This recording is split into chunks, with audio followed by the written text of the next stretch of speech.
नमस्कार दोस्तों, मैं राजेंद्र सुमन जुगल सर ऑनलाइन क्लासेज में आपका हार्दिक अभिनंदन करता हूँ, स्वागत करता हूँ। अभी तक अपन ने क्लास 5 चल रही थी, उसमें अपन ने प्रेजेंट टेंस पढ़ लिया था।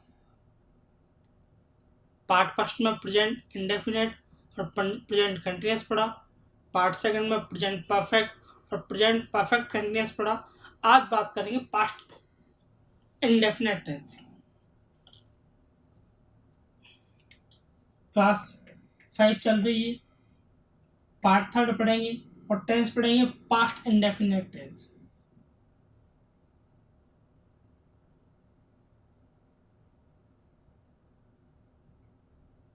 पास्ट इंडेफिनेट टेंस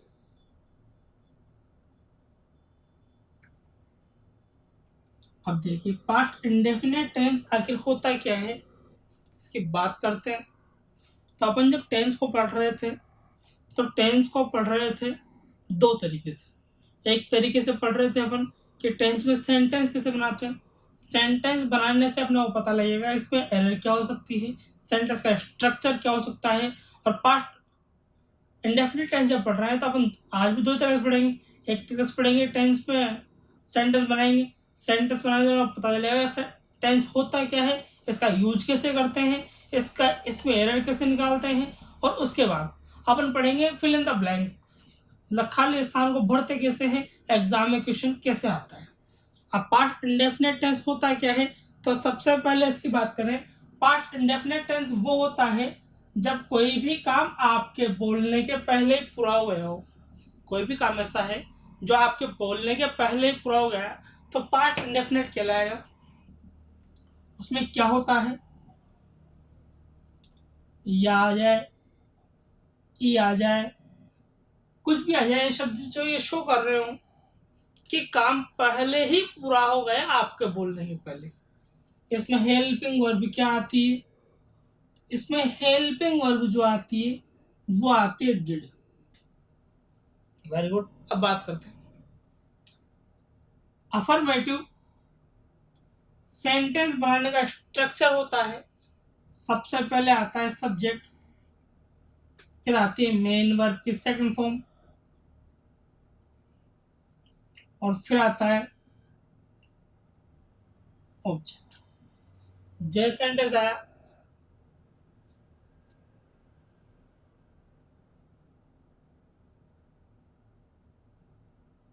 शेक्सपियर ने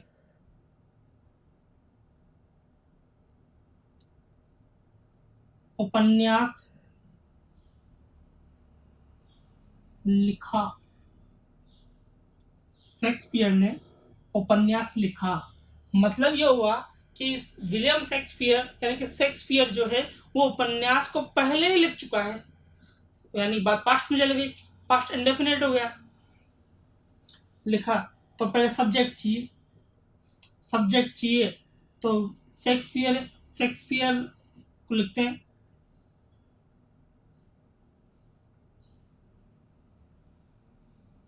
शेक्सपियर। अब लिखने को बोलते हैं राइट, लिखा, लिखने को बोलते हैं राइट, लेकिन अपने को राइट की सेकंड फॉर्म चाहिए, लिखा। राइट की सेकंड फॉर्म होती है रोट। रोट उपन्यास, उपन्यास को इंग्लिश में बोलते हैं नोवेल। Shakespeare road novel. अब इसकी बात करते हैं कि किसी नेगेटिव क्या बनेगा। तो आपको मैंने बताया था पहले भी, जब आपने प्रेजेंट टेंस पढ़ा था तब बताया था कि नोवेल, सॉरी, कि जब भी किसी सेंटेंस का नेगेटिव बनाना होता है तो अपन क्या करते हैं, नंबर थर्ड पर नोट लगा देते हैं। देखिए, शेक्सपियर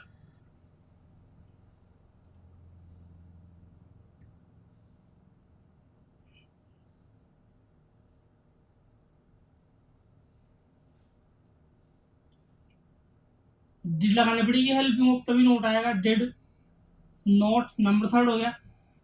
अब राइट यहाँ रोट सेकंड फॉर्म है, लेकिन जब डिड का यूज करते हैं तब सेकंड फॉर्म नहीं आएगी, उसके फर्स्ट फॉर्म बनानी पड़ेगी अपने को। डिड खुद ही सेकंड फॉर्म है, डिड खुद ही डू की सेकंड फॉर्म है, जब डू की सेकंड फॉर्म डिड हो गई तो राइट की सेकंड फॉर्म रोट नहीं लिखेंगे, क्योंकि इंग्लिश में दो सेकंड फॉर्म एक साथ नहीं आती है। तो राइट की सेकंड फॉर्म रोट है और फर्स्ट फॉर्म बन जाएगी राइट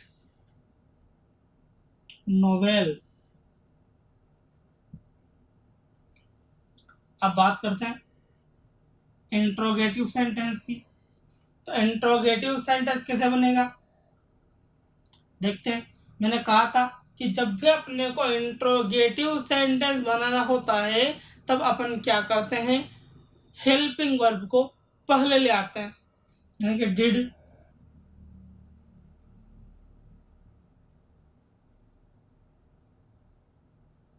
शेक्सपियर, अब आएगा राइट नोवेल। क्या नोवेल, क्या शेक्सपियर ने नोवेल लिखा। बात करते हैं एक और, देखो इंट्रोगेटिव और नेगेटिव सेंटेंस। आप जानते हो इंट्रोगेटिव नेगेटिव सेंटेंस में क्या होता है। इंट्रोगेटिव का पता है हेल्पिंग वर्ब पहले आती है, नेगेटिव का पता है नंबर थर्ड पर नोट लगता है, यानी कि नंबर थर्ड पर नोट भी लगाना है और हेल्पिंग वर्ब पहले भी लेके आनी है। डिड,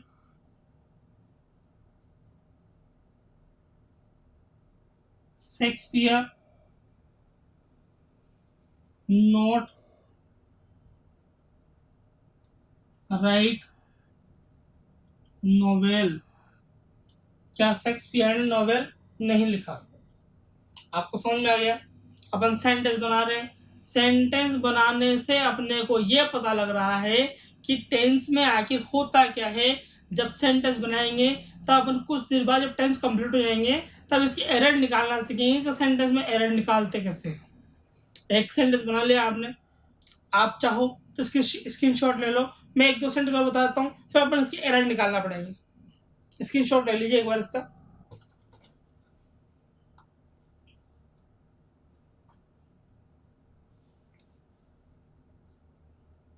ओके, मेरे हिसाब से स्क्रीनशॉट ले लिया होगा आपने। आगे बढ़ते हैं, एक सेंटेंस और देखते हैं।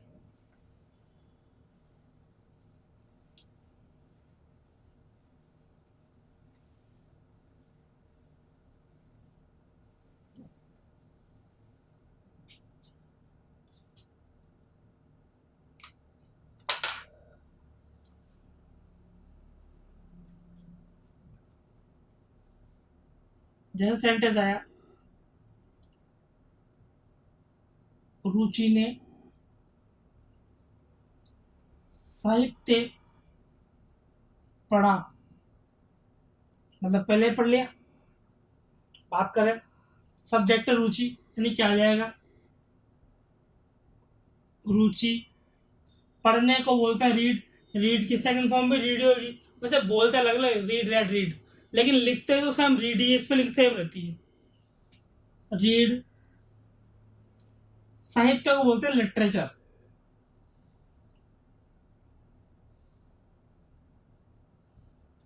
अब इसका नेगेटिव बनाते हैं। तो नेगेटिव का तरीका आपको पता है कि अपन क्या करते हैं, नंबर थर्ड पर नोट लगाते हैं, मतलब रुचि, डिड, नोट। अब ये रीड सेकंड फॉर्म है, रीड की फर्स्ट फॉर्म लेनी पड़ेगी, लेकिन रीड की फर्स्ट फॉर्म भी रीड ही होती है। Read literature.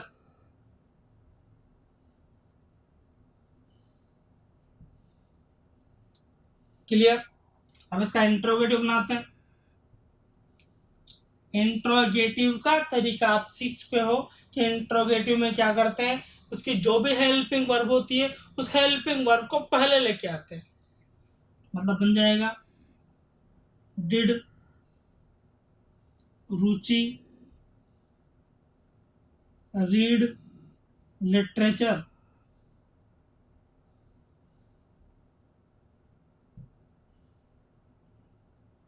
अब इंट्रोगेटिव नेगेटिव सेंटेंस बनाते हैं। तो इंट्रोगेटिव में डिड बनेगा, फिर रुचि आएगा, फिर नोट आएगा, फिर रीड आएगा, फिर लिटरेचर आएगा। मतलब हेल्पिंग वर्ब पहले आ गई, नंबर थर्ड पर नोट लगा दिया, यानी कि इंट्रोगेटिव नेगेटिव बन गया। क्या रुचि ने लिटरेचर नहीं पढ़ा, ऊपर वाले का मतलब हुआ क्या रुचि ने लिटरेचर पढ़ा, नेगेटिव का मतलब हुआ रुचि ने लिटरेचर नहीं पढ़ा। आप इसका स्क्रीनशॉट ले लीजिए, फिर मैं आपको बताता हूँ कि एग्जाम में क्वेश्चन कैसे आएगा। ले लीजिए।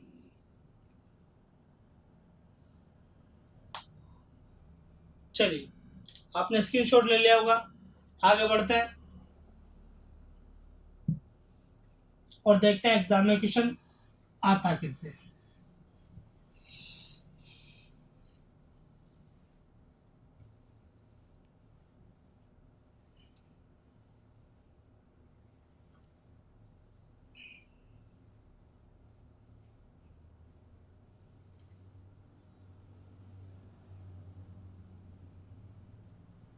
चलिए देखिए, अब बढ़ाते हैं एग्जाम में क्वेश्चन आता कैसे। इसके सर दो रूल है। पहला रूल है, अगर सेंटेंस में इफ हो, इफ के बाद भी सेंटेंस हो, कॉमा लगा हो और फिर बाद में भी सेंटेंस हो। अगर आपने पहले का वीडियो देखा हो तो ऐसा सेंटेंस मैंने प्रेजेंट टेंस में बताया था। प्रेजेंट टेंस में क्या बताया था उसको बता देता हूँ मैं। उसमें था मेन वर्ब की फर्स्ट फॉर्म या मेन वर्ब की फर्स्ट फॉर्म प्लस एस या ईएस। अगर इसके बाद मेन वर्ब की फर्स्ट फॉर्म दे रखी हो या मेन वर्ब की फर्स्ट फॉर्म में एस या ईएस लगा रखा हो तो दूसरी तरफ आता है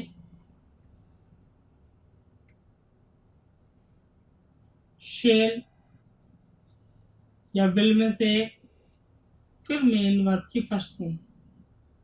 या तो ये खालिस्तान होगा तो इधर का भरा होगा, ये खालिस्तान हुआ तो इधर का भरा होगा, दोनों में से एक खालिस्तान देगा, एक तरफ का भरा हुआ होगा। ये तब होगा जब आपका टाइम अच्छा चल रहा होगा। हो सकता है आपका टाइम खराब चल रहा हो तो इसको उल्टा कर देता है, मतलब शेल विल पहले आ जाए और वो फर्स्ट फॉर्म में ए से ये बाद में चला जाए। ऐसा ही पास्ट में एक रूल है।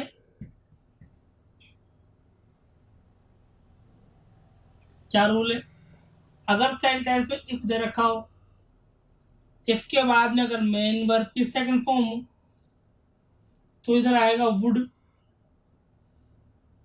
प्लस मेन वर्ब की first form. Would plus main verb की फर्स्ट फॉर्म।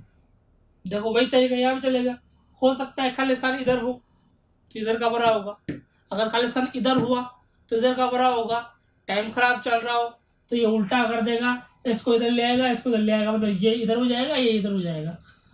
कोई सा भी कहीं भी हो, आपको सिर्फ इतना ध्यान रखना है, इफ के बाद अगर मेन वर्ब की फर्स्ट फॉर्म या फर्स्ट फॉर्म में से एस या ईएस, फर्स्ट फॉर्म या फर्स्ट फॉर्म में एस या ईएस दोनों में से एक आता है तो दूसरी तरफ शेल या विल आएगा प्लस फर्स्ट फॉर्म आएगी।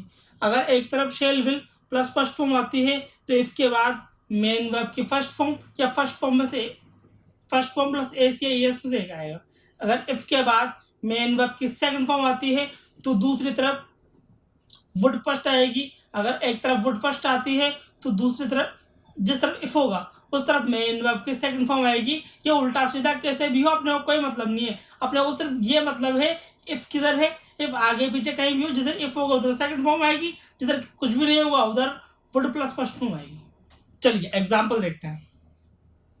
मैं आपको दो एग्जाम्पल बताता हूँ दोनों तरीके से। जैसे आया इफ शी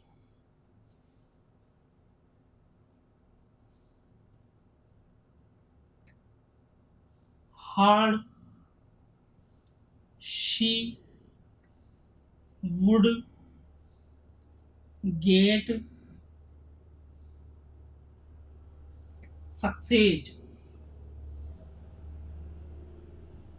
देख, जैसे आया एक है गेट, दूसरा है गेट्स, तीसरा है गोट और चौथा है वुड गेट। देखिए इफ के बाद खालिस्तान है और दूसरी तरफ मतलब कोमा के बाद इधर आ रहा है वुड प्लस फर्स्ट फॉर्म। अब वुड प्लस फर्स्ट फॉर्म आ रही है, ये वाला रूल लग रहा है, मतलब सेकंड वाला रूल लग रहा है आपका। तो आपको सीधी सी बात है, वुड फर्स्ट फॉर्म आ रही है तो दूसरी तरफ अपने को सेकंड फॉर्म भरनी है। सेकंड फॉर्म भरनी है तो गेट भी नहीं आएगा, गेट्स यानी ए से एस बन जाएगा, वुड के बाद गेट यानी कि उस तरफ का भर के दे दिया उसने, तो ये भी नहीं आएगा। और आप चाहो तो अपन एक काम करते हैं कि वर्ब को चेंज कर देते हैं, वर्ब बनाते हैं इस तरह से, work,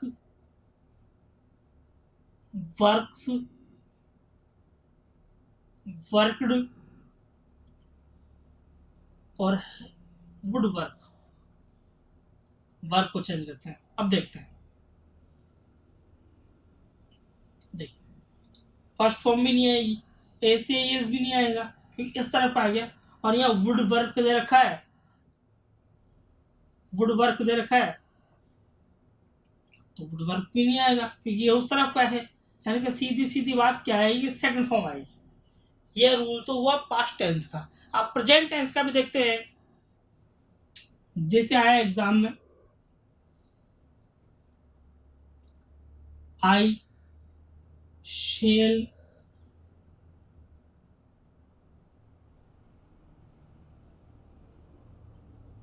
earn money if you me. देख ऑप्शन है हेल्प, दूसरा ऑप्शन है हेल्प्स, तीसरा ऑप्शन है हेल्प्ड, चौथा ऑप्शन है वुड हेल्प। देखिए यू के बाद अब देखो उल्टा कर दिया, इस बार वो वाला रूल था लेकिन उल्टा कर दिया, शेल के बाद फर्स्ट फॉर्म दे दी। जब शेल के बाद फर्स्ट फॉर्म आ गई तो दूसरी तरफ यानी जिस तरफ इफ है, इफ इस बात से इफ को उल्टा पहुंचा दिया, मतलब पीछे पहुंचा दिया, उससे कोई दिक्कत नहीं है, अपन समझ गए बात।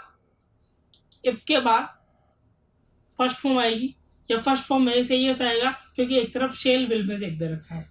अब फर्स्ट फॉर्म आएगी, फर्स्ट फॉर्म में से यस आएगा तो क्या आएगा, दोनों में से एक देखते हैं। देखिए सब्जेक्ट है यू, आई भी यू दे, और प्लूरल नाउन के साथ मेन वर्ब के फर्स्ट फॉर्म आती है, ए से यस नहीं आता यानी कि सेकंड फॉर्म भी नहीं आएगी, वुड तो आएगा ही नहीं, ए से यस भी नहीं आएगा, सीधी सीधी बात क्या आएगा, हेल्प आएगा। मेरे हिसाब से दोनों ही रूल आपके क्लियर हो गए होंगे, मतलब दोनों ही टेंस के रूल आपको एक साथ बता दिए मैंने, तो दोनों ही आपके क्लियर हो गए होंगे। एक बार चाहे तो आप इसका स्क्रीनशॉट ले लीजिए। अगला रूल देखते हैं इसका। ओके लीजिए स्क्रीनशॉट।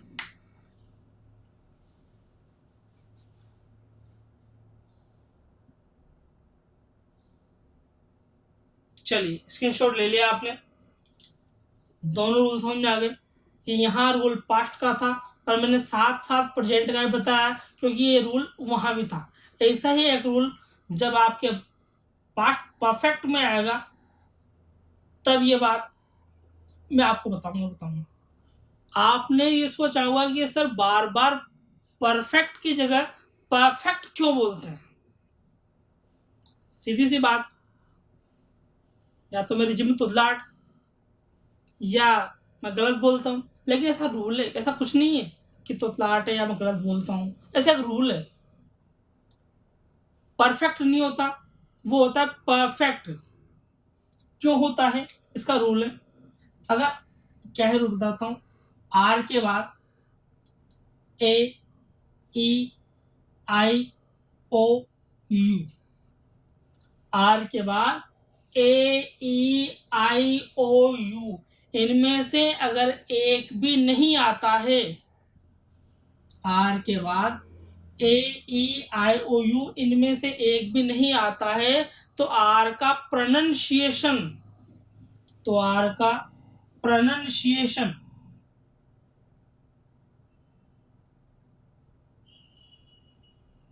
तो आर का प्रोनंसिएशन, प्रोनंसिएशन का मतलब होता है उच्चारण।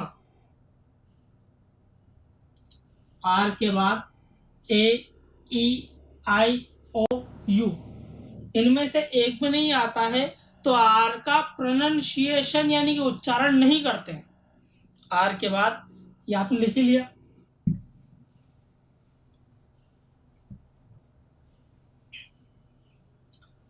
आर के बाद ए ई आई ओ यू में से एक भी नहीं आता है तो आर का प्रोनाउंसिएशन नहीं होता है। प्रोनाउंसिएशन का मतलब होता है उच्चारण। जैसे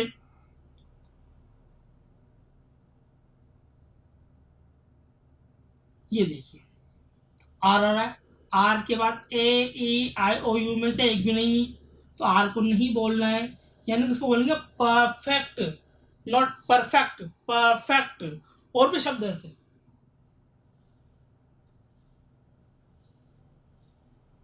देखिए आर मार्केट में, इसको बोलेंगे मार्केट, नॉट मार्केट। और भी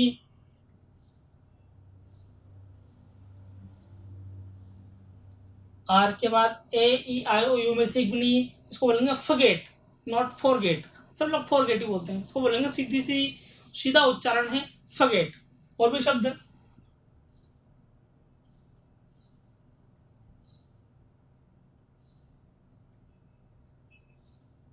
यह होगा आर्मी, नॉट आर्मी, आर्मी।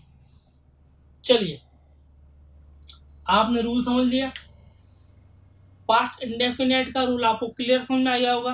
अब अगला रूल देखते हैं, जिसमें अपन ये देखते हैं कि आगे क्या होगा। एक आपने देख लिया इफ वाला रूल, दो रूल हो गए, एक प्रेजेंट इंडेफिनेट में है, एक पास्ट इंडेफिनेट में है। प्रेजेंट इंडेफिनेट में ये रूल है कि इफ के बाद मेन वर्ब की फर्स्ट फॉर्म हो या फर्स्ट फॉर्म में से S, first form plus S या ईएस, या तो फर्स्ट फॉर्म या फर्स्ट फॉर्म प्लस एस या ईएस दोनों में से एक हो, तो दूसरी तरफ जो है वो क्या होता है, या तो शेल आता है या विल आता है प्लस फर्स्ट फॉर्म आती है। अगर shall will plus first form हो तो इफ के साथ, तो इफ के साथ मेन वर्ब की फर्स्ट फॉर्म आएगी, या मेन वर्ब की फर्स्ट फॉर्म प्लस एस या ईएस दोनों में से एक आएगा। अगर इफ के बाद मेन वर्ब की सेकंड फॉर्म हो तो दूसरी तरफ वुड प्लस मेन वर्ब की फर्स्ट फॉर्म आती है। अगर दूसरी तरफ वुड प्लस मेन वर्ब की फर्स्ट फॉर्म हो तो इफ के साथ मेन वर्ब की सेकंड फॉर्म आती है। प्रेजेंट इंडेफिनेट और पास्ट इंडेफिनेट दोनों के रूल आपको एक साथ समझ में आ गए। अब पास्ट इंडेफिनेट का एक रूल और देखते हैं, फिर पढ़ते हैं अपन पास्ट कंटिन्यूअस टेंस। एक रूल और देखते हैं,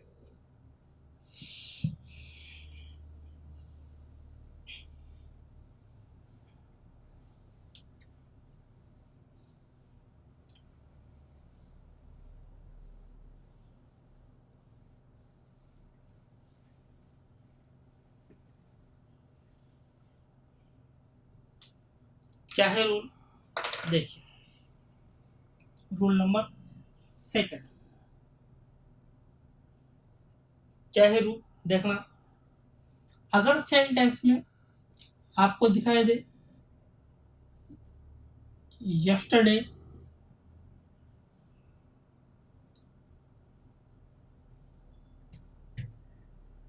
अगो, then, last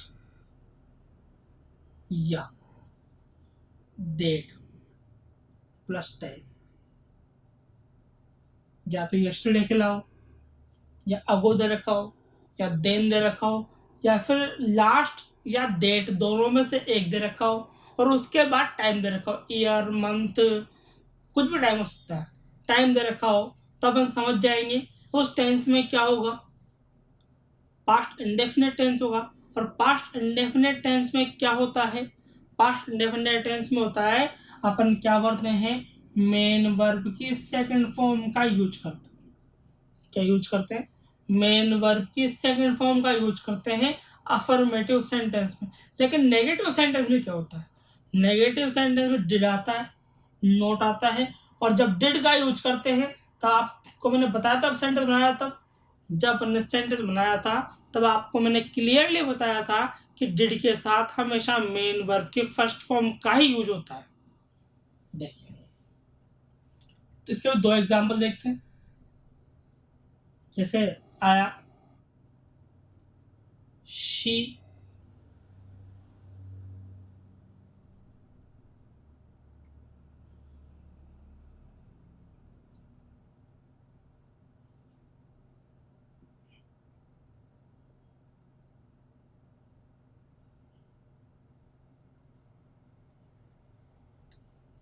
knowledge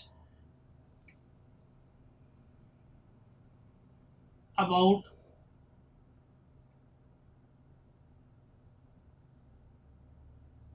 geology. Geology का मतलब होता है खगोल शास्त्र।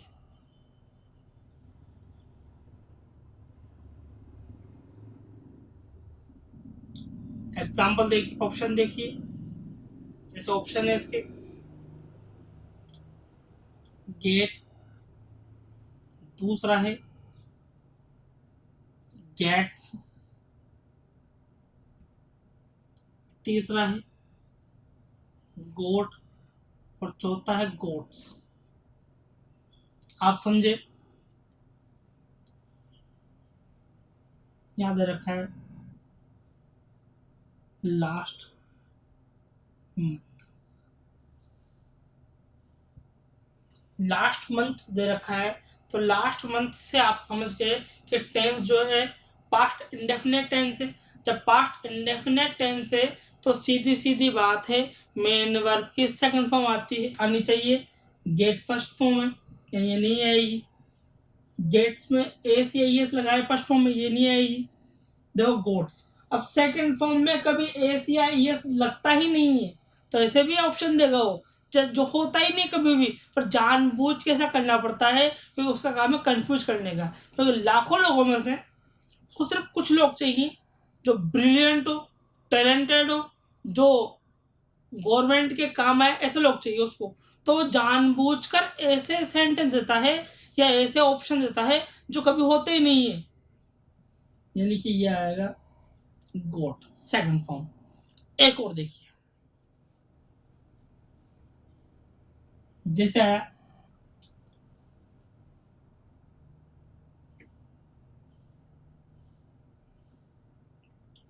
We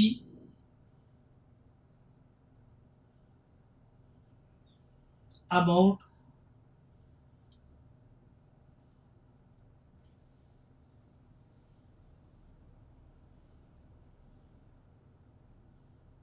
the hunger,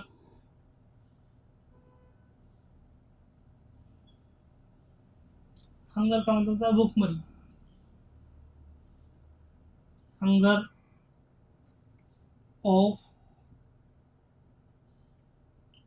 poors yesterday. Example देखते हैं, सॉरी ऑप्शन देखते हैं। इसका ऑप्शन है think, did not, thought.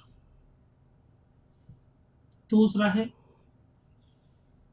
Did not thinks. तीसरा ऑप्शन है डिड नॉट थिंक और चौथा ऑप्शन है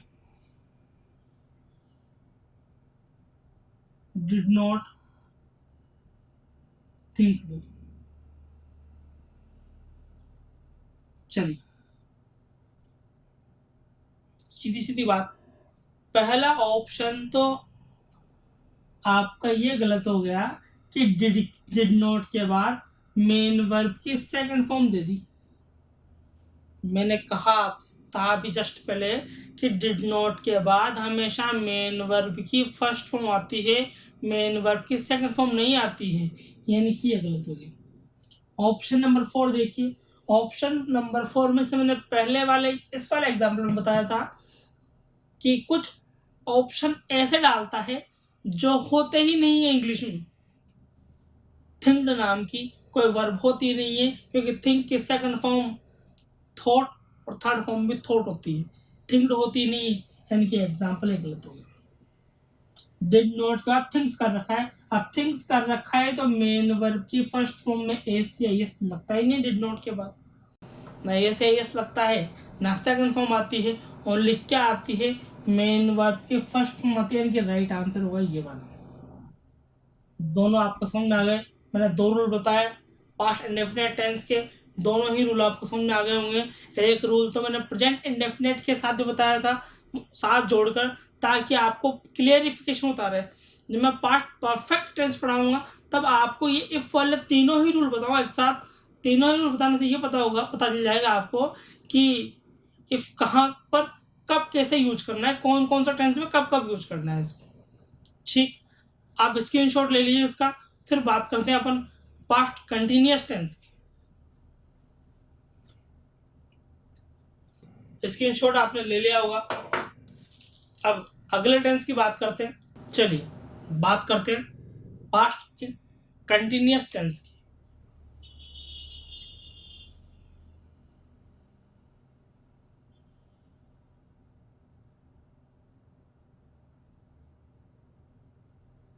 पास्ट कंटिन्यूअस टेंस की बात करते हैं।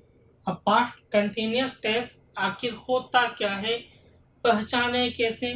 तो पहचानने का आसान तरीका है, कोई भी काम पास्ट में लगातार चल रहा था, जब आपने उसको बोला, मतलब खाना खा रहा था, पढ़ रहा था, लिख रहा था, पास्ट में, सीधी सी बात आएगा रहा था, ये आएगा रहे थे, ये आएगा रही थी।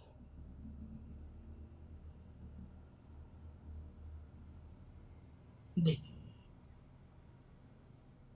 इसमें हेल्पिंग वर्ब जो आती है इस टेंस में, हेल्पिंग वर्ब जो आएगी वो हेल्पिंग वर्ब आएगी वॉज या वर में से एक, या तो वाज आएगा या फिर क्या आएगा, वर आएगा। अफर्मेटिव सेंटेंस बनाने का स्ट्रक्चर है,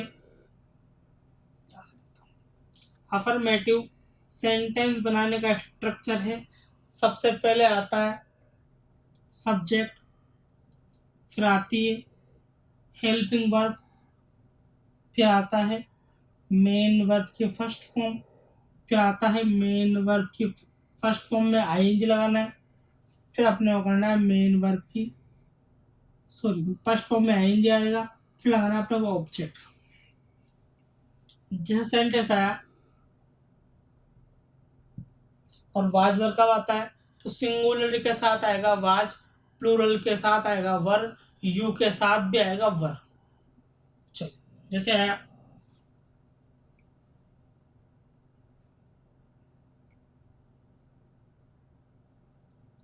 जॉन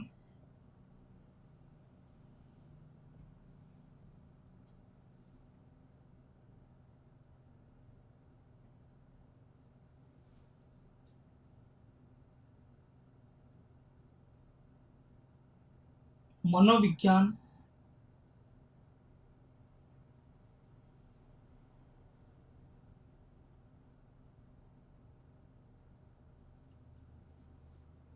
के क्षेत्र में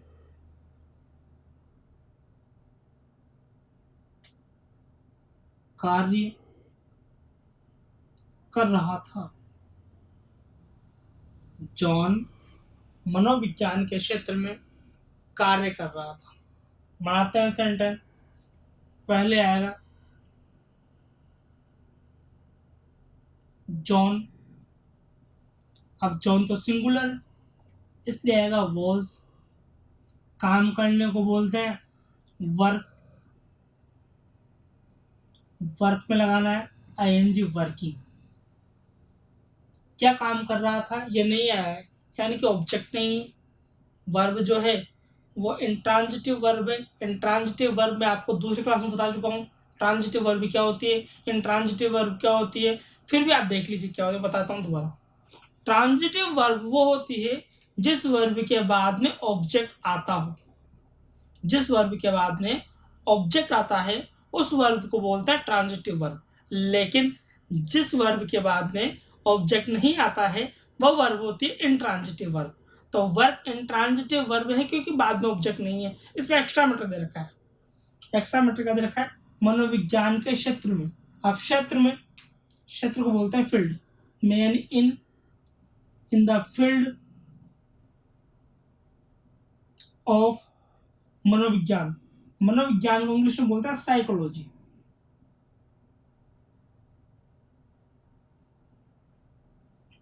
in the field of psychology. अब बनाते हैं इसका नेगेटिव सेंटेंस। नेगेटिव सेंटेंस बनाने का तरीका आपको भली भांति अच्छी तरह से पता है। अब तो अपन ने पास्ट टेंस पढ़ लिए, तो आप समझ गए होंगे कि नेगेटिव सेंटेंस बनाने के लिए क्या करते हैं। Very good. नंबर 3 पर क्या लगाते हैं, नोट लगा देते हैं। मतलब क्या बन जाएगा, जॉन वॉज नॉट वर्किंग। देखो नंबर 3 पर नोट हो गया, working in the field of psychology.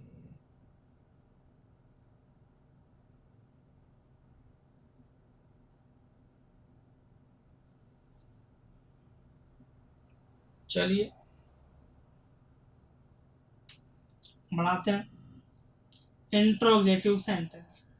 Interrogative sentence बनाने का तरीका भी आपको पता है। इंट्रोगेटिव सेंटेंस में क्या करते हैं, उसकी जो हेल्पिंग वर्ब है उस हेल्पिंग वर्ब को पहले ले आते हैं। मतलब क्या बन जाता है, was John working in the field of psychology.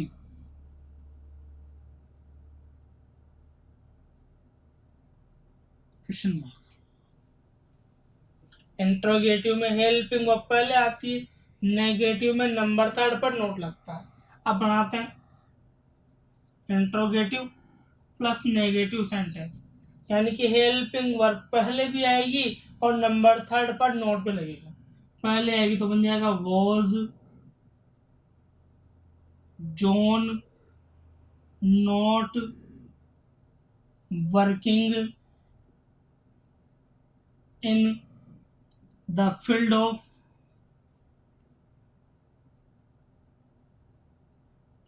Psychology.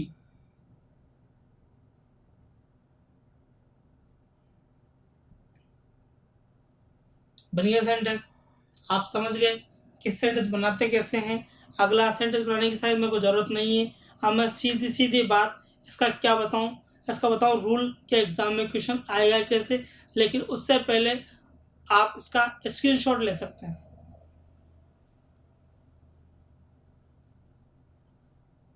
मेरे हिसाब से आपने इसका स्क्रीनशॉट ले लिया होगा। अब बढ़ते हैं रूल की तरफ कि एग्जाम में क्वेश्चन आता कैसे।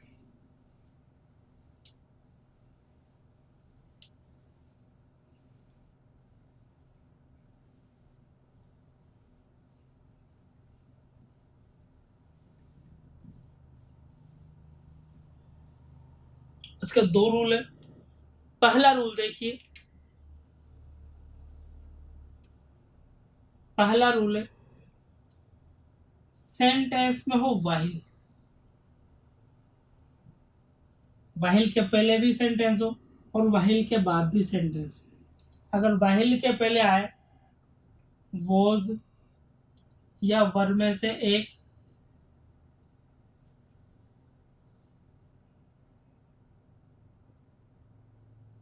वॉज या वर्ब में से एक, फिर मेन वर्ब के फर्स्ट फॉर्म और फिर आए आईएनजी। अगर वाहिल के पहले वाज वर्ब हो, मेन वर्ब के फर्स्ट फॉर्म हो, मेन वर्ब के फर्स्ट फॉर्म में आईएनजी दे रखा हो, तो वाहिल के बाद भी क्या आएगा, वाज या वर्ब में से एक आएगा, फिर मेन वर्ब की फर्स्ट फॉर्म आएगी और फिर उसमें आएगा आईएनजी। मतलब सेम सेम। वाहिल के पहले अगर वाहिल के पहले भी आईएनजी फॉर्म आएगी, वाहिल के बाद भी आईएनजी फॉर्म आएगी। आपको पता हो ऐसा रूल प्रेजेंट कंटिन्यूअस टेंस में भी था। उस रूल को भी साथ में देख लेते हैं ताकि आपको पता चल जाएगा कैसे अपन ने किस में कैसे यूज किया। वही बात वाहिल के पहले भी सेंटेंस हो और वाहिल के बाद भी सेंटेंस हो। अगर वाहिल के पहले इज, एम, आर में से एक हो, फिर मेन वर्ब की फर्स्ट फॉर्म हो, फिर उसमें दे रखा हो ING, तो सेम ऐसा का ऐसा ही क्या कब आएगा, वाहिल के बाद आएगा। यानी कि वाज, इज, एम, आर में से एक, फिर मेन वर्ब की फर्स्ट फॉर्म और फिर उसमें आ जाएगा ING। आप बात को समझे कि जो वाहिल के पहले होगा वो वाहिल के बाद ही होगा। जो का मतलब सब कुछ नहीं, जो का मतलब सिर्फ इतना सा कि वाहिल के पहले भी ING फॉर्म आएगी और वाहिल के बाद भी ING फॉर्म आएगी। वाहिल के पहले अगर इजेमार ING है तो वाहिल के बाद भी इजेमार प्लस मेन वर्ब की फर्स्ट फॉर्म प्लस ING आएगा। अगर वाहिल के पहले वाजवर प्लस मेन वर्ब के फर्स्ट फॉर्म प्लस ING है तो वाहिल के बाद भी वाजवर प्लस मेन वर्ब की फर्स्ट फॉर्म प्लस ING आएगा। मतलब दोनों तरफ फर्स्ट फॉर्म प्लस ING आना है। इजेमार भी हो सकता है और वाजवर भी हो सकता है। दोनों ही एग्जाम्पल देखते हैं एक बार।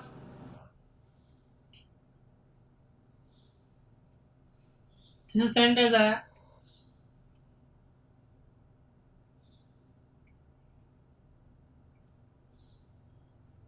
I am working hard while you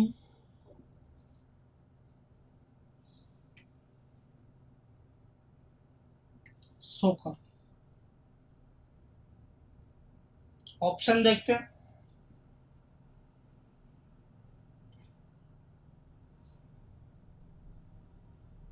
यहाँ पे है he is playing, दूसरा है am playing, तीसरा है are playing, चौथा है was playing। देखते हैं, वाहिल के पहले is am are plus main verb की फर्स्ट फॉर्म आ रही है तो वाहिल के बाद भी सेम होगा, इज एम आर आएगा और मेन वर्ब की फर्स्ट फॉर्म आएगी। देखते हैं, ही के साथ इज आएगा, वास तो पास्ट में चला गया, ही के साथ आर आता नहीं, आई तो एम के साथ ही आता है, मतलब आई के साथ ही एम आता है, बचा गया इज प्लेइंग। चलिए एक और देखते हैं, जैसे आया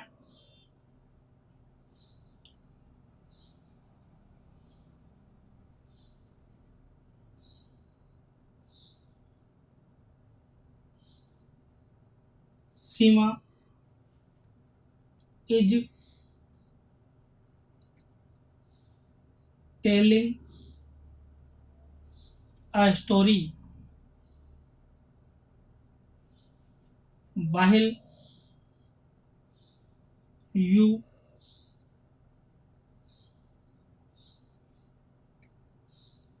it। ऑप्शन है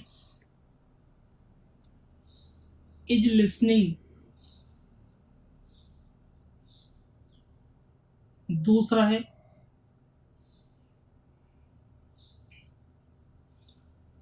आर लिसनिंग,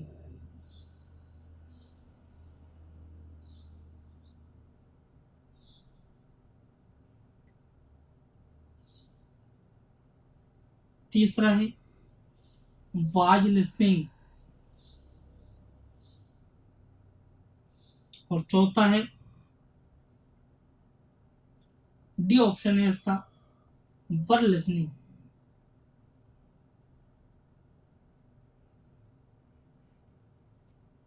देखिए, वाहिल के पहले वाज टेलिंग आया है, वाज मतलब पास्ट में चला गया, पास्ट कंटिन्यूअस टेंस हो गया।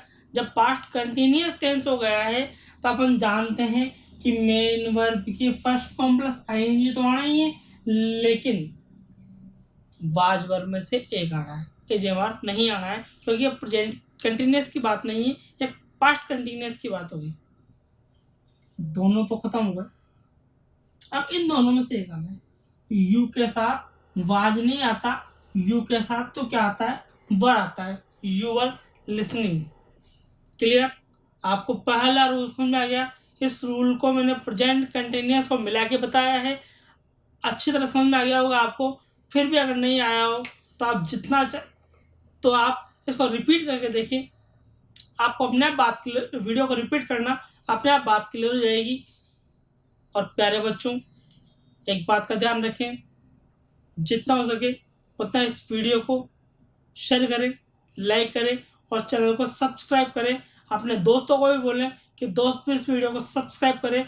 ज़्यादा से ज़्यादा नॉलेज आपको प्रोवाइड की जाएगी, ऐसी हम कोशिश कर रहे हैं। आप जान रहे हो लॉकडाउन का टाइम चल रहा है, तो ज़्यादा से ज़्यादा आपको नॉलेज मिले, ऐसा हम चाहते हैं। Thank you.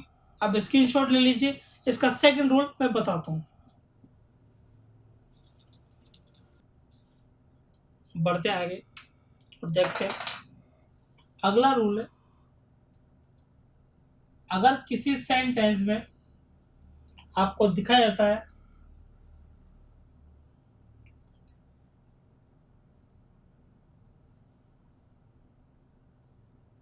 Regularly, at that time या एट दैट मोमेंट,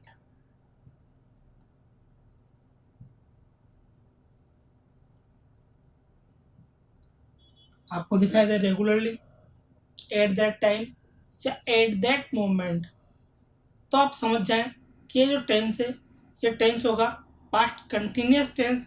और पास्ट कंटिन्यूस टेंस है तो इस टेंस में अपने को क्या करना पड़ेगा, वॉज या वर्ब में से एक लिखना है, फिर मेन वर्ब की फर्स्ट फॉर्म लगानी है और उसमें अपने को आईएनजी भरना है। जैसे आया,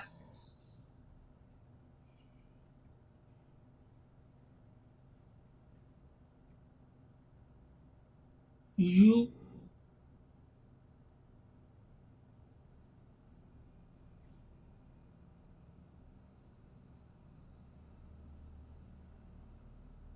here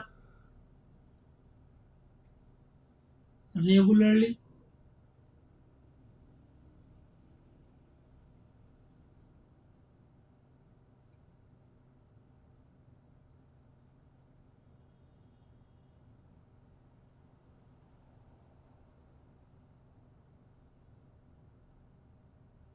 for the poor people. Option है, ए ऑप्शन है, सॉरी ये रेगुलरली, पहला ऑप्शन है, मतलब ए ऑप्शन है, आर इज वर्किंग। दूसरा ऑप्शन है वाज वर्किंग।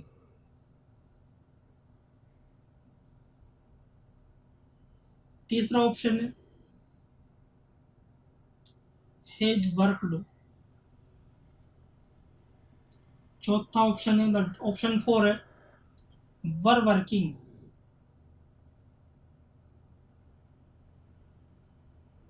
देखते हैं, रेगुलरली लिखा हुआ है, मतलब पास्ट इंडेफिनेट टेंस है। जब पास्ट इंडेफिनेट टेंस है तो इज तो आएगा नहीं, हेज भी नहीं आएगा और हेज हेज वर्क भी नहीं आएगा। इन दोनों में से एक आना है। यू के साथ वाज नहीं आता है, यू के साथ तो वर आता है, यानी वाज भी नहीं आएगा, ये आएगा वर्क, वर वर्किंग। दोस्तों, आपने पास्ट इंडेफिनेट टेंस को समझा, पास्ट कंटिन्यूस टेंस को समझा। एक बार आप इसका स्क्रीनशॉट ले लीजिए।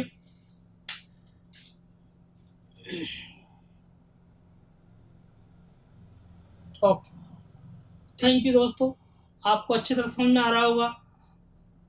आप चाहें तो वीडियो के नीचे कमेंट करें, मैं ज़्यादा से ज़्यादा आपको बेटर देने की कोशिश करूँगा। मैं चाहता हूँ कि आपके अधिक से अधिक सिलेक्शन हो।